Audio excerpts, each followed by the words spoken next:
This is Whitetail Rendezvous Podcast, episode number 381. Welcome to Whitetail Rendezvous, hosted by Bruce Hutchin. I'm so happy you joined us today, and you're going to find out a lot about whitetail hunting. Hey, folks, we got a new sponsor. It's called Buckwild Coffee. What's so special about Buckwild Coffee? Well, a gazillion people go to Starbucks every day and drink coffee. Well, why shouldn't Buckwild Coffee offer you light, medium, or dark roast with free shipping? All you have to do is go to whitetailrendezvous.com, go to shop, and order your coffee, and I'll ship it out for free. Hey, thanks so much for visiting Buckwild Coffee. The best brew in the West, the best brew around the campfire, the best brew in the hunting shack, the best brew anywhere. Buckwild Coffee. Get yours today. On the show. Hey, on today's show, we're going to visit with Mike Higman. Mike is the owner of Hunting Gear Deals down in Florida. What is so big about Hunting Gear Deals? Where Mike scours the internet and puts together the best deals that he can find for outdoor gear. Could it be boots? Could it be tree stands? Could it be pop-up blinds? Could it be turkey calls? Could it be scent control? Anything and everything that we need for whitetail hunting, he has. And I thought it'd be a good idea to introduce Mike Higman to everybody and have him explain just how huntinggeardeals.com works. Also, to share some stories about hunting those white-tailed deer down in Florida. They're really tough because the cover is so thick that you don't get a lot of time to let an arrow go. So having said that, Mike Higman from huntinggeardeals.com, welcome to the show.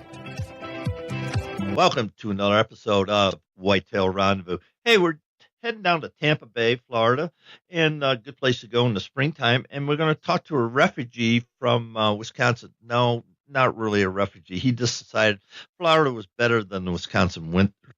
Anyway, Mike Higman is the owner of huntinggeardeals.com. Mike, welcome to the show. Hey, Bruce. Thanks for having me. Yeah, we tried to get this scheduled for a while now. Here we are. And let's just give us an overview, just a few minutes about hunting gear, huntinggeardeals.com, and then we'll talk about the hunting heritage. So the mic's yours. Okay, great. So a couple things that I'm really interested are one, in hunting, and two, I love finding a good deal. And I've always been kind of interested in owning my own business as well. So about a year ago, I had been thinking about what I could do online with the hunting side of things. And I used some deal shopping websites for some electronics gear. And I thought, it'd be great if there was a website I could go to that would have all the hunting gear I'm interested in buying, and I could find all the good deals in one place instead of having to go to 15 different websites every time I want to shop for something. And there's a lot of forums that do a good job with it, but they're hit or miss if it's active. So since there wasn't one already, I decided I'd start one on my own, and I got Hunting Gear Deals started. Now, I've been on your website. It seems that you have hunting gear from every source, from boots to optics to backpacks. You name it, you got a trail cameras. You have everything. How do you scour that? Do you have a Metacrawler or something? Nope, it's me every morning, and my wife will tell you all about how I spend too much time looking for hunting gear on the internet. So I've got about 25 different websites I check. I get emails, and as time has gone on, I'm getting better and better at knowing when something's a great deal.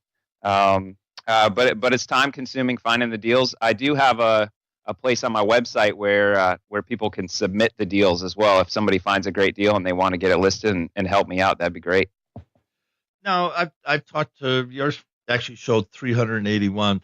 So I've talked to a lot of people, and I'm not going to give them the shout out right here, but if somebody had a product and they've been on my show, what would be, how would we connect together, and what's in it for them, what's in it for you? Yeah, well, here's how my website works. It's called Affiliate Commission. It's not anything special for me. It's If you read a blog online and there are links to go buy something, there's a good chance it's what's called an affiliate link. And basically, what happens is when you click that link, the website you go to tracks where that came from, and they will pay a commission on what you buy. So I'm an Amazon affiliate. If you see something on my website, click the link, and you go buy something on Amazon, I get a little cut of that. And just about everything that I list on my site is an affiliate link. Once in a while, I'll list some stuff that's not. Just because it's such a good deal, I want to make sure that the people that use my website see all the good deals. And one thing I always do is I make sure I keep integrity with it. I don't list the things that I get paid the most on, or I won't list something unless I know it's the best deal. So I'm not going to only list my affiliate links. If there's somewhere else that's a better deal, you're not going to see me touting the place I get paid on my website. Okay.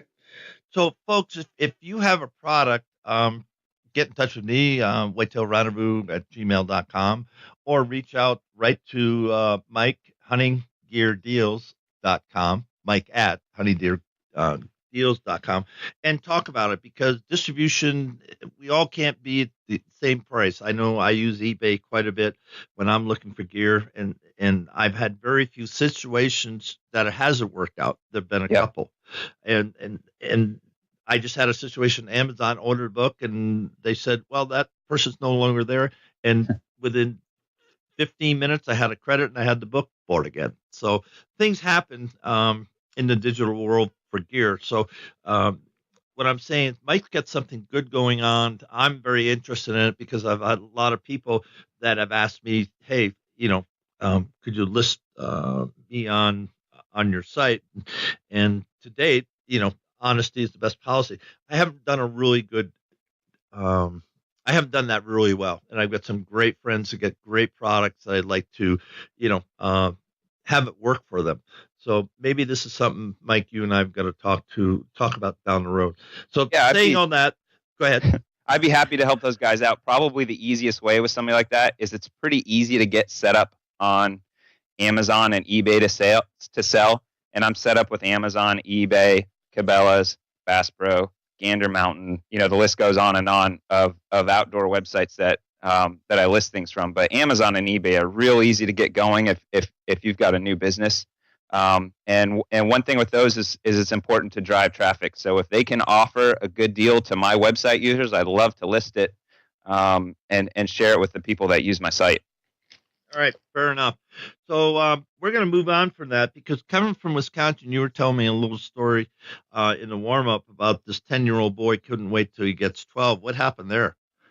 Growing up, I think maybe I must have been just born to hunt. My dad was real busy. He owned a hardware store. He owned a coast-to-coast business in Waupun, Wisconsin.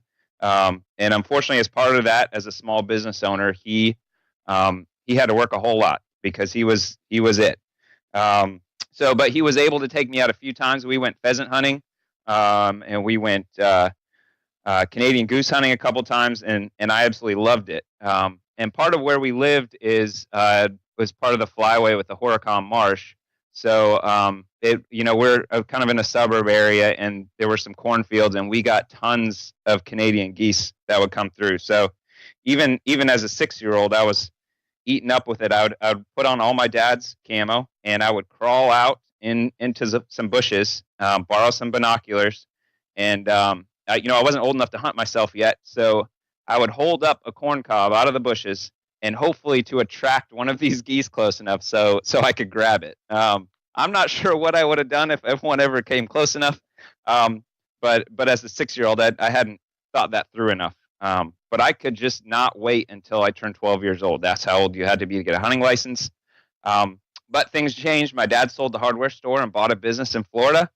And we moved down to Florida, and I kind of forgot about hunting for several years. I got really into fishing, which is much easier to do down here. And in college, I was invited to go out to my uncle's tree farm and do some hunting out there, and I was absolutely eaten up with it. I didn't even get to do that weekend, but just sitting in the tree stand, doing what I now have come to love, really kindled a fire in me for hunting. And thanks for that. And then, so it got reignited at your uncle's tree farm. What happened up there? My dad got a deer that weekend, but just the I don't know what it is about hunting, and I think probably anybody that listens to your podcast knows. People always say, "Why do you do it?" and "What do you love so much about it?" And it's really hard to put into words. I think there's just something deep down inside of us that really enjoys it. And just being out there doing it reignited that in me. And ever since then, I've been trying to figure out how to do it more and more. Now you hunt those small deer down in Florida. You were saying. Now Yeah. let's talk about your DIY hunting techniques and share some of your tips and lessons learned with the listeners. Sure. So I don't have any great ground to hunt down here, and it's also it's a tough place to hunt. So I've mostly hunted public ground the last several years, and it's been a learning process for me. I'm definitely the one in my family who's most obsessed with hunting.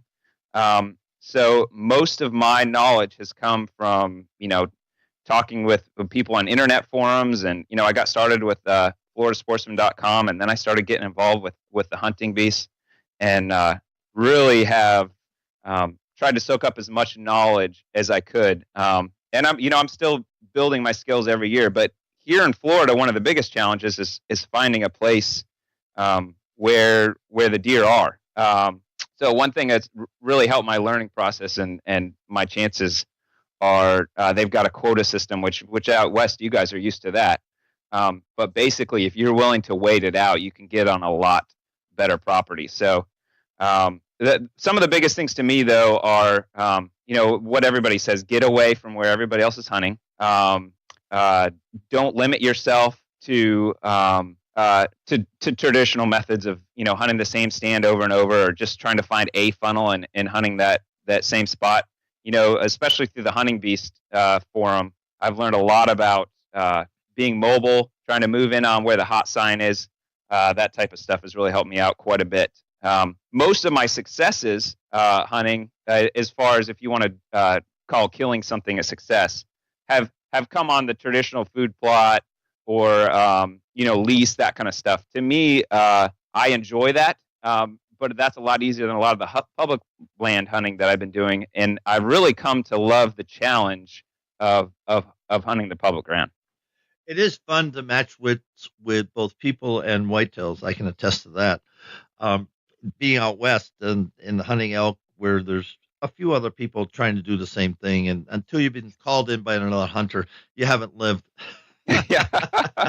And that's not a joke, folks. That's truly not a joke. And I've turned the tables and done it on other people, but it's an interesting scenario for sure. So when you think about hunting and you think about gear, hunters spend a gazillion dollars on gear, but you got to buy good gear. And I know I spent some money on optics and boots and clothes and stuff. And after one season, I'm going, I don't think so. So now I'm rebuying the same gear twice. Yeah. So in order that we don't do that, give us some tips that we should look for when buying gear. And we're not talking about, folks, this isn't an infomercial for hunting gear deals. This is just the real life, what you should be looking for so you don't overspend or buy the same gear twice, like I just said. Yeah. And I'll start out by not talking about my website. I think you mentioned earlier that you buy some stuff on eBay. Yeah. And especially for new hunters, eBay is great. Another thing I really like is Craigslist. You can get an app for your phone for Craigslist, and it will notify you every time something is listed with certain search terms. So you could type in hunting as a search term on that app every time something in your area gets listed for that. That's a real quick way to get some of the gear you need to get going, is by going with some used gear. As a new hunter, a lot of times I think it's overwhelming at how many options there are for trees. What kind of tree stand should you get? What kind of boots should you get? What kind of camo should you wear? There's so many questions, and if you can get into the minimum things you need to get started with hunting relatively cheap, if it only lasts you a year and you change your mind about what you want, it's not too big of a deal. if you invest in a $300 climbing tree stand and realize, man, there's not many trees I can climb with a climbing tree stand around here. I really need a hang on. And then you got to turn around and spend $200 on a hang on. That's not going to work out real well. But if you spend $50 or $100 on somebody's used equipment, that kind of gives you that option. Another thing I would say is shop year round. The best deals I have to offer are not always the week before hunting season. And if you're willing to kind of keep an eye out for the things you need, you can spend much, much less money. And I would say that especially for guys that are looking at going out west and need to purchase, high dollar gear items for a, backpacking trip. Don't wait until a month before, because you're going to be stuck buying whatever's available. But if you shop year round, you can really take advantage of some deals. Black Friday has some really great stuff. But really on a monthly basis or weekly basis, there are really some outstanding stuff. And, I don't know even what's going to be the best sale next. It's really a daily question. Another thing you can do is if you get an Amazon Prime membership, that really opens up a lot of options for you, because you're not paying shipping on stuff. You can get it relatively quickly. So if you do have to get it during hunting season, you're not paying for expedited shipping. And one thing I just recently did, and this is not a plug on anything I'm getting paid on, but I just signed up for Amazon's credit card, which means I get 5% back on everything that I buy on Amazon. I personally don't like using credit cards a whole lot, and I pay my credit cards off right away because I don't want to be paying interest on my hunting gear. But man, 5% is pretty good discount on top of whatever they have for low prices. I guess finally, I'll plug my site here. Make sure you're checking huntinggeardeals.com and follow me on social media as well, and join my email list. I try to design my site that it's worth checking for 2 minutes a day just to see what's on there. I usually try to post everything by 8-9 o'clock in the morning. So if you check later in the day, you'll know what the deals of the day are. But when something really, really good comes up, I try to promote it on all my media channels to make sure the people that follow me know about it. So, what are your media sites? I'm real active on Twitter. It's @DeerDeal. I'm also on Instagram and Facebook, or @HuntingGearDeals. And then of course you can just join my email list right there on the website. So let me ask you this. So I'm looking for a turkey decoy. I'm going turkey hunting for the first time. Yes, folks, I've never killed a turkey by calling it in. I've only killed one turkey, and I was hunting for other critters, and it was springtime, and they said, "There's a turkey," and I had a tag, and I shot it with my 22 250. So there you go. Right. I'm gonna. I was legal. I'm going to be going tomorrow, and hopefully I'll be shooting my first turkey as well. So I've got 4 kids, and by the time deer season is over, my wife is ready to have me around to help out again. And usually, as much as I would love to be into turkey hunting, it's more important to me to be a father and husband and a family man. So I'm going to probably get out for an evening and a morning. And when my kids get a little bit older, they can go with me, and then that'll be a time when I can get more into it. But so you're looking for a turkey decoy. Right. And I don't know. I know nothing about it, and I only got a couple bucks. I can't buy a whole flock. I can't buy the laying hen and the mounting gobbler. And somebody else has got the ground blind, so I don't have to worry about that. I do have a shotgun, but I'm going to kill it with my crossbow. Good luck on that. And and so what would I do? I go to Hunting Gear Deals and put in a search for turkey decoy, or what would I do? Yep, you can do that.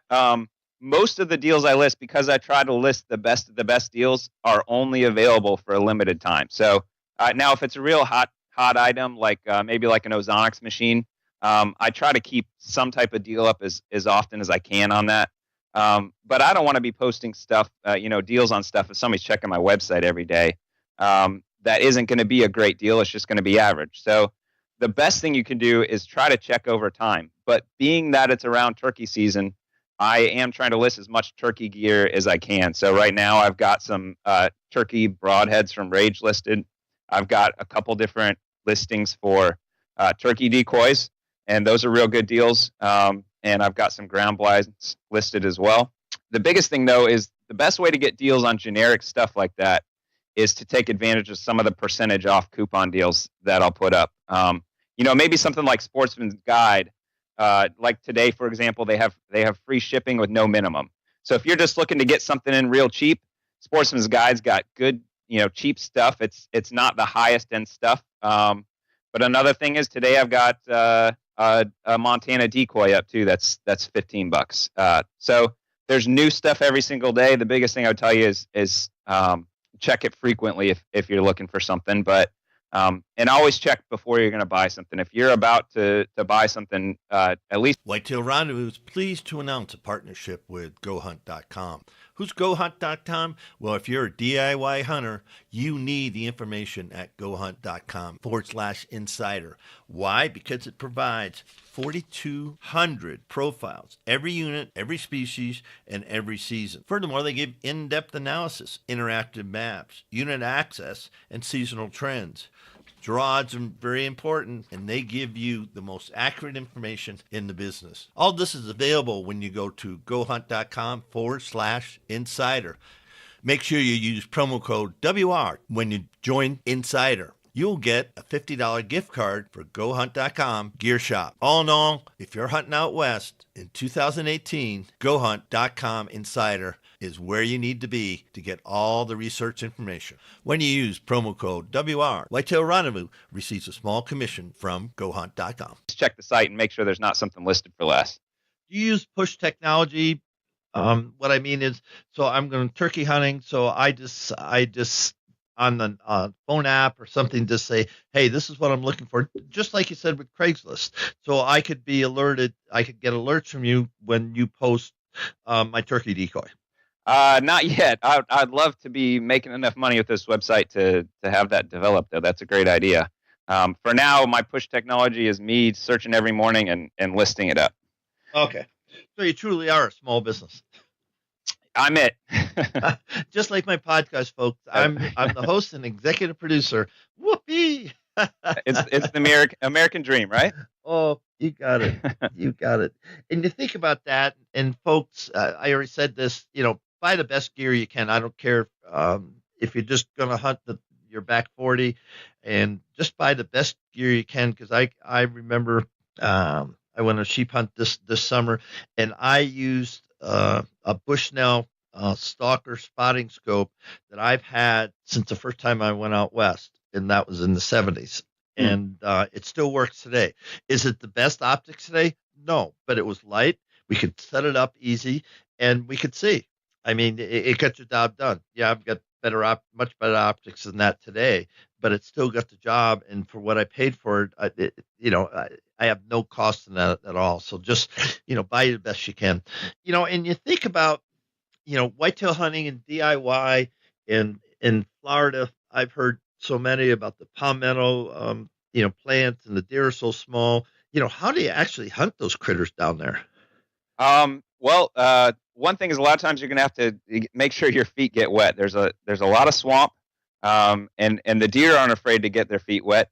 So you got to be willing to go in and get to be where they're at. It's I got a lot of respect for guys that can do it consistently with a bow and arrow. Not so much because of distance. I think of archery being real more difficult, say in the Midwest, because you've got to get the deer in close to you to be able to shoot them. But here, the challenge is more finding an area where you can get a shot at the deer. So I've yet to kill my first whitetail with a bow here. Unfortunately, I shot a nice buck last year and wasn't able to recover him. I've got pictures of him, so I know he's still alive. But the challenge is getting on the right trail and getting a clear shooting window. And the areas I hunt are real high pressure, so they're going to be real wary of any scent, and they're going to be real wary of even looking in trees to see if anybody's around. Interesting. Now, when you shot that deer, did you hit him high or too far back, or tell me about the shot? I'm not. I'll tell you the story. So my dad has 100 acres up in North Florida that is right next to some public land, and I've got a pretty big family, and we've all kind of gotten more into hunting over the last several years. So my dad's 100 acres gets way more pressure than the 100,000 acres of public land next door. So they kind of hunt around that property, and I expand out into that public land. And I've been hunting there. I believe this coming season will be my 4th year.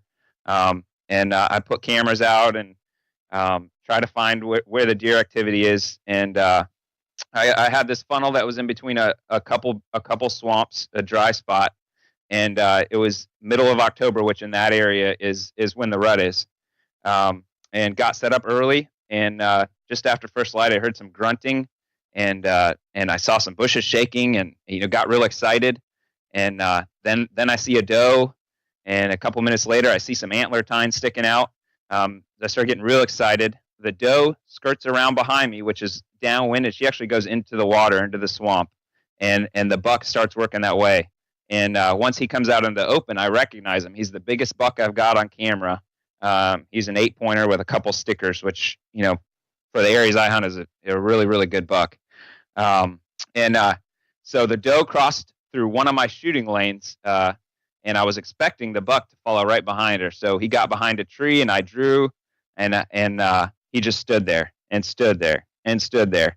And finally, I let down. I couldn't wait any longer. And he turned around and started walking down a trail, which is the exact trail that I had set up on.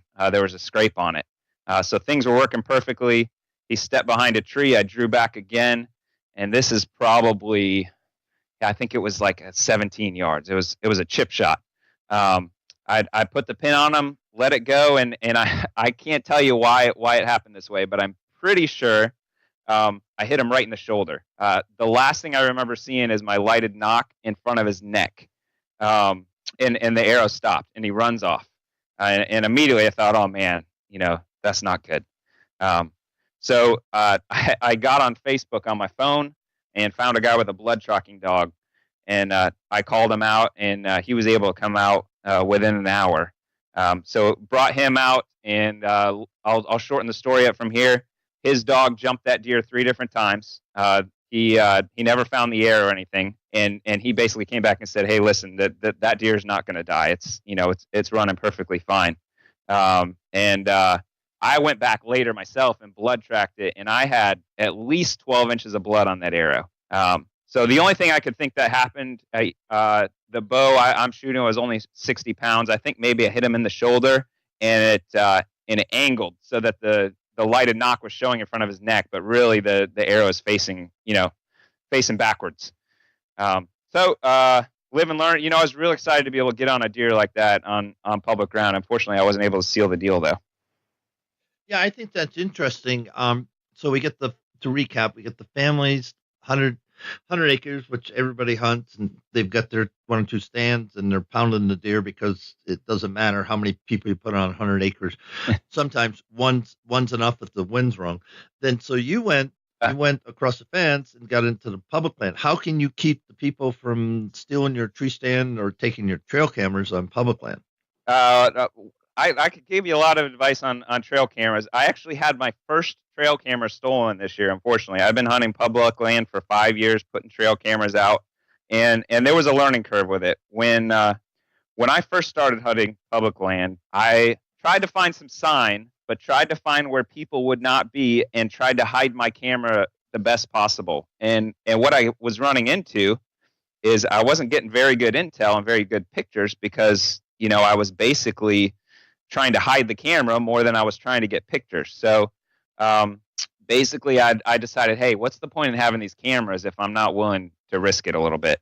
I try to hunt where nobody else is anyway. So hopefully if I start getting pictures of people on a camera, then I'm moving my camera anyway, because that's not an area I'm going to be interested in hunting. But I found that hanging them high in the tree, I tried to, a lot of times I'll even bring a climbing stick in and set it up high and angle that camera down. Most people aren't looking, 10 feet up in a tree or even 8 feet up in a tree. Most people are looking, ground level. That helps hide your camera. and staying off the main trail. I won't put a camera on a main trail other than this one that just got stolen. I had a weekend hunt in an area and on a property that doesn't see many people, but there was an archery hunt the weekend before. So I felt safe. I used a lock on the tree, and obviously that wasn't enough. Somebody must have cut my lock and took my camera, but that was one of my older ones. So I would rather risk getting some cameras stolen once in a while and actually get good intel than trying to hide the cameras is what I learned. But if you put it high, a lot less people are going to see it. And another thing is the deer are less likely to see it. I've had situations where, you put that camera low and you get a couple pictures of deer running off. Well, you don't see those deer anymore after that. But you put it high, they're a lot less likely to see it. As far as the tree stands go, I'm mobile with my setup. I don't ever leave a tree, and so I'll either bring a climber or a hang-on stand, and it goes in on my back, and when I'm done hunting, it comes back out. One thing I want to just address the cameras. One, if you're going to hunt in public land, on public land, then a couple of things. One, post your low camera, get the most economical one you can get, buy them used, go to hunting gear deals or whatever, and get basically a throwaway. If you lose it, it's fine. Then go opposite that and don't get 10 feet. Get 20 feet in the air and aim your camera right down on the trail camera. And so if somebody's not going to climb 20 feet, they really won't, because they know they're stealing your stuff anyway. They may, or they might cut down the tree. I don't know. But so you're going to do a 2-camera set. It does 2 things. It gives you a wider angle. And on some of the good cameras today, they can focus in and they can get you a 20-foot high shot. They can. Mm-hmm. The good ones today. So you get the lower one, that's a throwaway. You get the higher one, that's got a wider angle, and it'll catch somebody. Is that going to help you catch the person?